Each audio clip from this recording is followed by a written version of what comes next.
According to Mike Coppinger, the Joyce Daniel Dubois fight will be on pay-per-view here in the UK, and a lot of people have reacted negatively to this. Well, first of all, we haven't yet heard it from an official source. Mike Coppinger is normally pretty accurate, but he's not going to be 100%. So we need to hear from Frank Warren or BT, because there have been fights in the past which were rumored to be pay-per-view but turned out not to be. So let's just wait and see. If it does turn out to be pay-per-view, I've got no issue with it, to be honest, because at the end of the day, nobody is forcing you to buy it. If you don't think it's worth it, keep your money in your pocket. Me personally, although I'd prefer to see it for free, I think it's worth £20. So I'll pay for this fight because I think it's a really, really good matchup.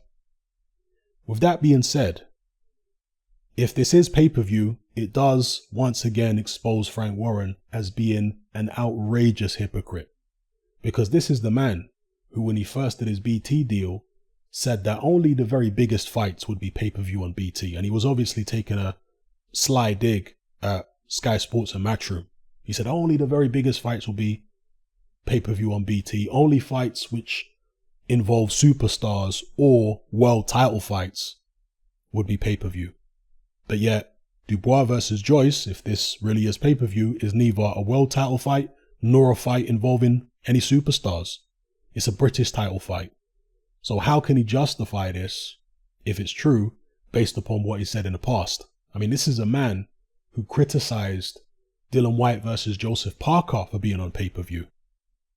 Dillian Whyte and Joseph Parker were two of the leading heavyweight contenders in the world. Dillian Whyte had just knocked out a former world heavyweight champion in Lucas Brown, and people say Lucas Brown is garbage now. But at the time, many people were picking Lucas Brown to beat Dillian Whyte. Facts. I saw the comments on my videos. Go back and look at the bookies odds at the time. There were loads of people picking Lucas Brown to win that fight. Yeah. Dillian Whyte had built his profile off the back of his performance against AJ, where he lost, but he put up a very gallant effort. He was the first person to actually put a dent in AJ. And, you know, over his next few fights, he built himself up, got that win over Lucas Brown with a highlight reel knockout, and then went into the Joseph Parker fight. Joseph Parker, of course, a former world champion, just lost his belt to Anthony Joshua in the previous fight, where he'd helped AJ sell 80,000 tickets and do 1.4 or 1.5 million pay-per-view buys. So that fight commercially was way bigger than Dubois and Joyce's. Way bigger. Both guys' profiles were way higher than Dubois and Joyce. So once again, how on earth can Frank Warren justify putting this on pay-per-view after he criticized Whyte versus Parker for being on pay-per-view? It's just insane hypocrisy from the man, but that's what you should expect from him, to be honest with you. Now, it's not the first time he put this kind of fight on pay-per-view. Of course, Frank Warren, he put the James DeGale George Groves fight on pay-per-view for a British title many moons ago. And of course, you had Eddie Hearn put a British title fight on pay-per-view, Anthony Joshua versus Dillian Whyte.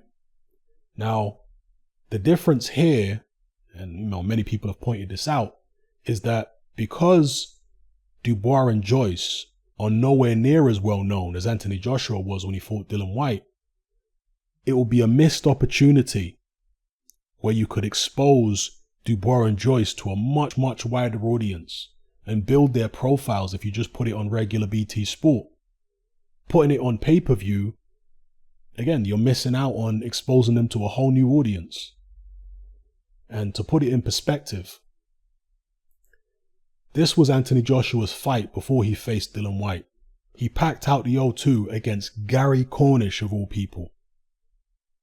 Have you ever seen Daniel Dubois or Joe Joyce pack this many people into an arena before? I know I haven't. I mean, people say that, okay, Joe Joyce is an Olympian just like AJ was. Daniel Dubois, you know, similar to Dillian Whyte maybe, or maybe a bit ahead of Dillian Whyte at a time when Whyte fought AJ in terms of his profile. But at least with Whyte and AJ, they had genuine beef. They had a backstory. They had footage of their amateur fight. Something to, you know, get the public to sink their teeth into by way of a narrative. With Dubois and Joyce, there's nothing like that. You know, neither one of them is anywhere near as big a star as AJ. AJ was probably a bigger star than Dubois and Joyce combined when he fought Dillian Whyte, truth be told. You know, filling out the O2 against people like Gary Cornish. Now, to put it in perspective in terms of pay-per-view numbers, because, you know, people are thinking, what's this Dubois-Joyce fight going to do on pay-per-view if it is actually box office? Well, the AJ Dillian Whyte fight did, where are we at? 2015.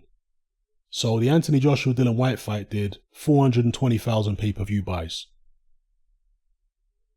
Some other examples here. George Groves versus James DeGale did just 43,000 pay-per-view buys.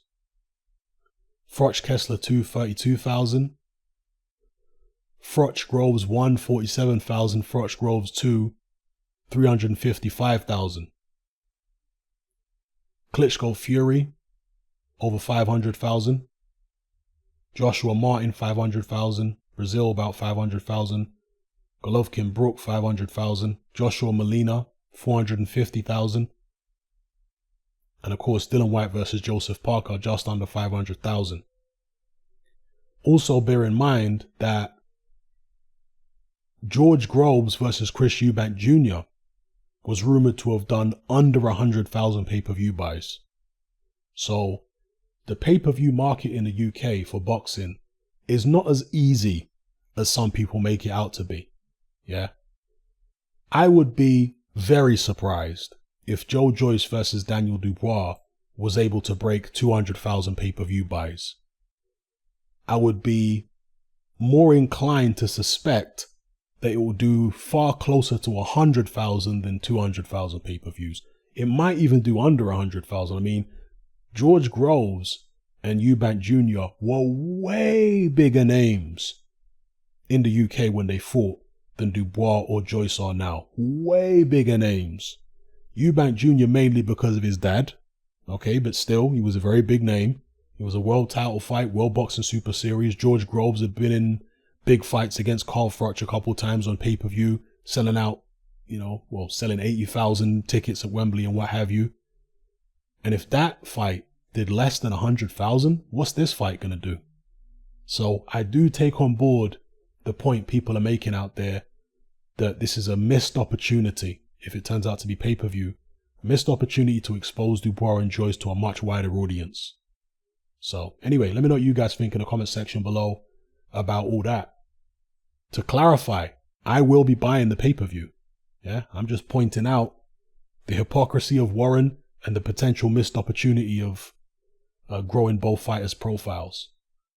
With that being said, we're all assuming, well, not necessarily me, but a lot of people are assuming that this fight is a done deal. It's not a done deal. Joe Joyce put this up on his Twitter account. He confirmed that he has agreed his end of the bargain to fight Daniel Dubois, but he also said that Dubois has suddenly gone a bit quiet. Hashtag snooze you lose. Now, a lot of people haven't picked up on the significance of this hashtag here. Snooze you lose is a reference to the fact that he also has an opportunity to fight Hrgovic for the European title. The EBU have actually ordered it with a purse bid set for February 12th if they can't reach a deal by then. Snooze you lose, meaning if you don't hurry up and sign your end of the deal, then I'm going to go fight Hrgovic instead. So again, we have to wait and find out whether this fight actually takes place. I have to imagine that the delay behind the scenes is to do with money. Joe Joyce, I'm sure, wanted to be paid handsomely for fighting Daniel Dubois, and that's probably why they've had to put the fight on pay-per-view, because Frank Warren isn't doing particularly great with his company as a business. And does he really want to risk making an enormous loss on the Joyce Daniel Dubois fight by just putting it on regular BT? I mean, will he make a loss if he puts it on pay-per-view?